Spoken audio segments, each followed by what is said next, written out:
Hello students, let's start the third part of the chapter the story of village Palampur.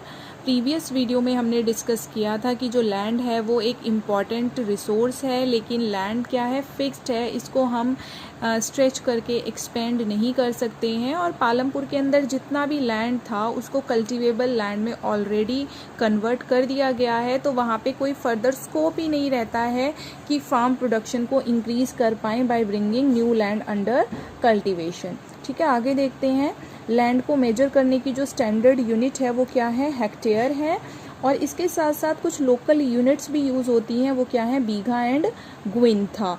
1 hectare equals the area of a square with one side measuring 100 metre. तो 1 hectare का जो square है उसकी one side किसके equal है, 100 metre के equal है। ये चीज़ आपको ध्यान रखनी है। आगे देखते हैं, is there a way one can grow more from the same land. ठीक है, लैंड तो क्या है, फिक्स्ड है। अब फार्मर्स को क्या करना है, अपने फील्ड्स के अंदर अगर क्रॉप प्रोडक्शन को इंक्रीज करना है तो उन्हें फार्मिंग के कुछ अलग अलग मेथड्स को अडॉप्ट करना पड़ेगा, उनको प्रैक्टिस करना पड़ेगा, तब वो क्या कर सकते हैं, उस सेम लैंड से ज़्यादा क्रॉप प्रोडक्शन ले सकते हैं। ठीक है, तो पालमपुर के अंदर जितनी भी क्रॉप्स ग्रो हो रही हैं या जो भी फैसिलिटीज़ अवेलेबल हैं, उसके बेसिस पे क्या लग रहा है कि जो पालमपुर है वो उत्तर प्रदेश के वेस्टर्न साइड का एक विलेज है। ठीक है, और पालमपुर के अंदर जितना भी लैंड अवेलेबल है वो कल्टीवेटेड लैंड है, मीन्स वहाँ पे कोई भी लैंड खाली नहीं पड़ा हुआ है। और पालमपुर के अंदर 2 टाइप्स की क्रॉप्स को ग्रो करते हैं, एक तो खरीफ क्रॉप्स है और दूसरी क्या है, रबी क्रॉप्स हैं। खरीफ क्रॉप्स को कब ग्रो करते हैं, रेनी सीजन के स्टार्ट होते ही। ठीक है, क्या है kharif crops, the crops which are grown with the onset of monsoon and harvested in the month of September and October. तो जैसे ही रेनी सीजन स्टार्ट होता है, पालमपुर के जो फार्मर्स हैं वो अपने फील्ड्स के अंदर क्या ग्रो करते हैं, खरीफ क्रॉप्स को। ठीक है, और वो कौन सी क्रॉप्स हैं, ज्वार एंड बाजरा। और इन क्रॉप्स को वो किस लिए यूज़ करते हैं, एज अ कैटल फीड, अपने जो एनिमल्स हैं उनको फीड कराने के लिए इन कैटल्स को ग्रो करते हैं। और जैसे ही खरीफ क्रॉप्स को हार्वेस्ट कर लेते हैं in the month of September and October, तो उसके बाद वहाँ पे रबी क्रॉप्स को ग्रो करते हैं। ठीक है, तो जैसे ही रबी क्रॉप्स को ग्रो करने का सीज़न आता है अक्टूबर नवंबर, तो कौन सा सीज़न स्टार्ट हो जाता है, विंटर सीज़न। और इस सीज़न में वो कौन सी क्रॉप्स ग्रो करते हैं, पोटैटो एंड वीट।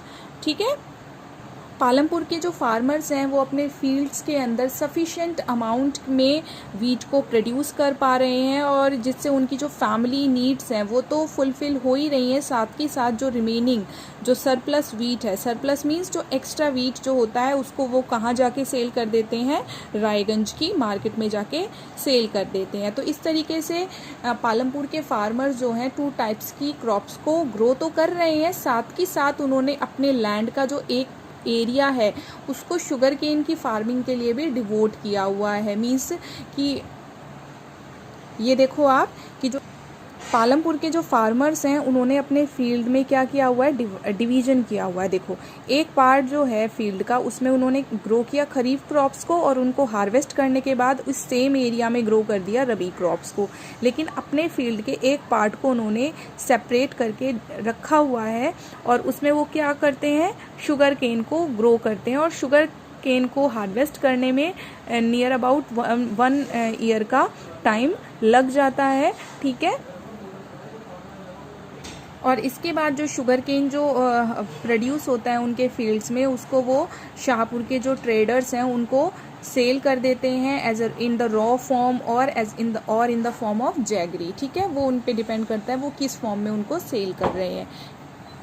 तो इस तरीके से पालमपुर के जो फार्मर्स हैं वो अपने फील्ड्स के अंदर खरीफ क्रॉप्स को ग्रो कर रहे हैं, रबी क्रॉप्स को ग्रो कर रहे हैं, और साथ ही साथ एक सेपरेट एरिया में वो क्या ग्रो कर रहे हैं, शुगर केन को भी साथ ही साथ ग्रो कर रहे हैं। ठीक है, तो पालमपुर के अंदर जो फार्मर्स हैं वो अपने फील्ड्स के अंदर 3 डिफरेंट क्रॉप्स को ग्रो कर पा रहे हैं इन अ ईयर। ठीक है। तो इसके पीछे एक रीज़न क्या है, क्यों वो इन क्रॉप्स को ग्रो कर पा रहे हैं, ठीक है। उसके लिए रीज़न क्या है, वो रीज़न है कि वहाँ पे जो फैसिलिटीज़ हैं, इरिगेशन फैसिलिटीज़, वो वेल डेवलप्ड हैं। साथ ही साथ वहाँ पे इलेक्ट्रिसिटी की भी सप्लाई है पालमपुर के अंदर, जिसकी वजह से जो ट्यूबवेल्स हैं उनको ईजिली रन किया जा सकता है। देखो पूरा जो एशियन टाइम था उसमें क्या होता था कि फील्ड्स को इरिगेट करने के लिए पर्शियन व्हील्स को यूज़ करते थे, ठीक है। वो जो पर्शियन व्हील्स थे उनमें एक तो लेबर बहुत ज़्यादा था, दूसरा क्या था कि सिर्फ एक छोटे से एरिया को ही इरिगेट कर पाते थे, ठीक है। लेकिन क्या है कि जो ट्यूबवेल्स हैं उनको इलेक्ट्रिसिटी की हेल्प से बहुत ईजिली रन कर सकते हैं और एक बहुत बड़े एरिया को इरिगेट भी कर सकते हैं। तो जो ट्यूबवेल्स हैं, ट्यूबवेल्स को इंस्टॉल करने का जो फर्स्ट स्टेप था वो किसने लिया, गवर्नमेंट ने लिया, और उसके बाद पालमपुर के अंदर कुछ प्राइवेट ट्यूबवेल्स भी सेटअप कर दिए गए। लेकिन अगर हम इंडिया की बात करें तो ये जो इरिगेशन फैसिलिटीज़ हैं वो इवन नहीं है, मींस जितने भी एरियाज़ हैं वहाँ पे इरिगेशन फैसिलिटीज़ एक जैसी नहीं है। जैसे कि रिवराइन प्लेन्स हैं, कोस्टल रीजन्स हैं, वहाँ पे इरिगेशन फैसिलिटीज़ बहुत अच्छी हैं, ठीक है। तो वहाँ के फार्मर्स को इरिगेशन से रिलेटेड कोई प्रॉब्लम नहीं होती अपनी क्रॉप्स को इरिगेट करना है तो। लेकिन जो डेक्कन प्लेट्यू या राजस्थान के कुछ एरियाज़ हैं, अगर वहाँ के पीजेंट्स की बात करें तो वहाँ पर इरिगेशन फैसिलिटीज़ अवेलेबल नहीं है, क्योंकि ये एक ड्राई एरिया है, ठीक है। तो जिसकी वजह से हम कह सकते हैं कि इंडिया के अंदर जो 40% जो लैंड है सिर्फ वही इरिगेट हो पा रही है with the help of tubewell और other modern methods of irrigation. लेकिन जो रिमेनिंग 60% जो लैंड है वो आज भी किस पे डिपेंडेंट है, रेनफॉल पे, मॉनसून पे। तो टोटल कल्टीवेटेड एरिया का सिर्फ 40% एरिया ही ऐसा है जिस पर इरिगेशन फैसिलिटीज़ अवेलेबल हैं। रिमेनिंग जो 60% जो एरिया है कल्टीवेटेड एरिया, उसके लिए इरिगेशन फैसिलिटीज़ अवेलेबल नहीं है। वो किस पे डिपेंडेंट है, रेनफॉल पे, ठीक है। आगे देखते हैं। To grow more than one crop on a same piece of land during the year is known as multiple cropping. तो हमें क्या करना है कि सेम पीस ऑफ लैंड से ज़्यादा क्रॉप्स को ग्रो करना है, फार्म प्रोडक्शन को इंक्रीज़ करना है। तो उसके लिए क्या, कौन सा तरीका है, मल्टीपल क्रॉपिंग का एक तरीका है। मल्टीपल क्रॉपिंग में क्या है कि सेम पीस ऑफ लैंड में जो फार्मर्स हैं वो वन से ज़्यादा क्रॉप्स को ग्रो कर पाए, मीन्स 2 और मोर देन 2 क्रॉप्स को एक सिंगल ईयर में ग्रो कर पाए, ठीक है। जैसे कि पालमपुर में कर पा रहे हैं कि पहले वो खरीफ क्रॉप्स को ग्रो करते हैं, फिर वो रबी क्रॉप्स को ग्रो करते हैं, और उसके बाद में वो किसको ग्रो करते हैं, साथ के साथ वो अपने फील्ड्स के अंदर क्या ग्रो कर रहे हैं, शुगर केन को भी ग्रो कर रहे हैं, ठीक है। तो इस तरीके से एक तो मेथड ये हो गया कि अपने फील्ड्स के अंदर फार्म प्रोडक्शन को कैसे इंक्रीज किया जाए।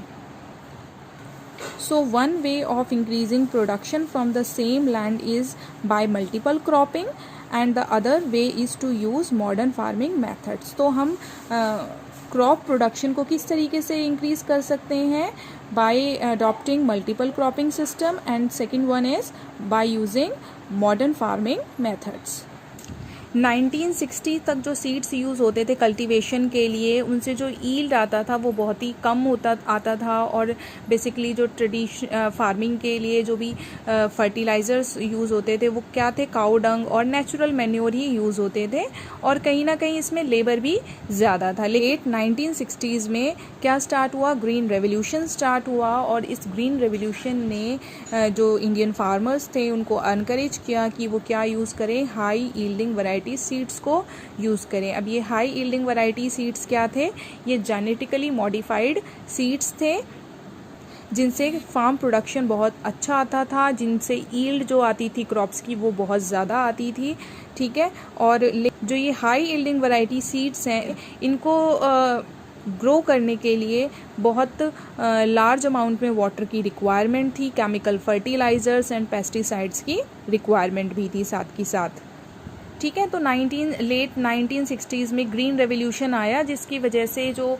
क्रॉप प्रोडक्शन है वो बहुत ज़्यादा इंक्रीज़ हो गया by using HYV seeds, better irrigation facilities and by using chemical fertilisers and pesticides. और ग्रीन रेवोल्यूशन जो सबसे पहले जिन स्टेट्स में स्टार्ट हुआ था वो कौन सी स्टेट्स थे? Punjab, Haryana and western Uttar Pradesh.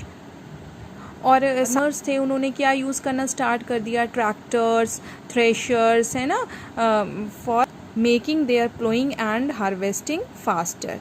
ठीक है। तो इस तरीके से जो ट्रेडिशनल वैरायटीज़ थी उनसे कितना पर हेक्टेयर कितना ईल्ड आता था? 1300 kg। लेकिन जो HYV सीड्स थे उनसे ईल्ड कितना इंक्रीज़ हो गया? 3200 kg पर हेक्टेयर।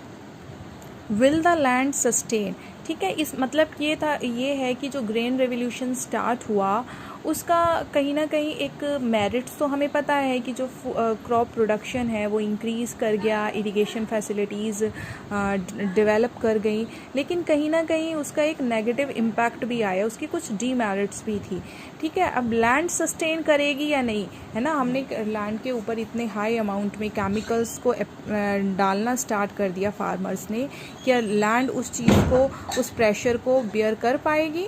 ठीक है। क्योंकि जो लैंड क्या है, एक नेचुरल रिसोर्स है, और लैंड अपनी जो फर्टिलिटी है उसको एक नेचुरल वे में रिगेन करती है। लेकिन जो फार्मर्स थे उन्होंने क्या किया? ग्रीन रेवोल्यूशन की वजह से क्या स्टार्ट कर दिया? केमिकल फर्टिलाइज़र्स जो थे उनको एक्सेसिव अमाउंट में यूज़ करना स्टार्ट कर दिया, जिससे कि जो सॉइल थी उसकी जो फर्टिलिटी थी वो एकदम से क्या हो गई? डिप्लीट हो गई। देखते हैं कि जो ग्रेन रेवोल्यूशन स्टार्ट हुआ उसकी मेरिट्स तो हैं, लेकिन साथ के साथ उसका जो इम्पैक्ट है वो नेचर पे कुछ नेगेटिव आया, लैंड के ऊपर कुछ नेगेटिव इम्पैक्ट आया, क्योंकि जो लैंड है वो इस प्रेशर को बियर नहीं कर पाई, जिसकी वजह से सॉइल की फर्टिलिटी डिक्लाइन कर गई। जो अंडरग्राउंड वाटर उसका लेवल क्या कर गया? डिक्लाइन कर गया, क्योंकि एक्सेसिव अमाउंट में वाटर को यूज़ किया गया फॉर द इरिगेशन